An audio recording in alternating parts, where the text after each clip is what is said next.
Welcome back, everyone. Today I'm going to show you how to create a password-protected RAR file and make it addable. Yes, you heard that right. A secure archive where you can add files later without creating a new one. Let's get started.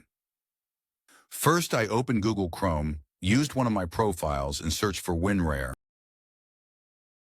After finding it, I downloaded the software and installed it on my system.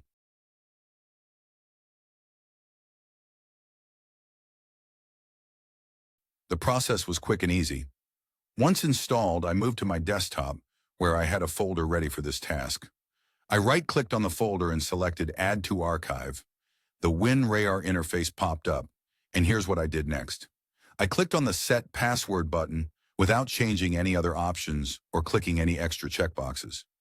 A new window appeared, asking me to set the folder password. I entered amangswaze, confirmed it, and ticked the checkbox Encrypt File Names to add an extra layer of security. After that, I clicked OK to return to the main interface and clicked OK again to complete the process.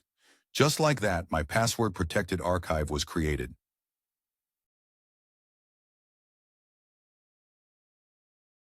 For the demo, I tested adding a new file to the archive.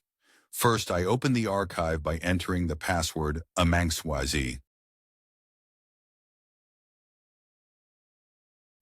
Then I dragged and dropped a text file from my desktop named Diamond Pattern directly into the archive. It worked perfectly.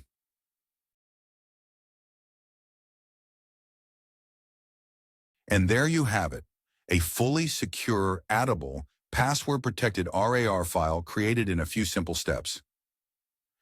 If you found this video useful, don't forget to like, share, and subscribe to my channel.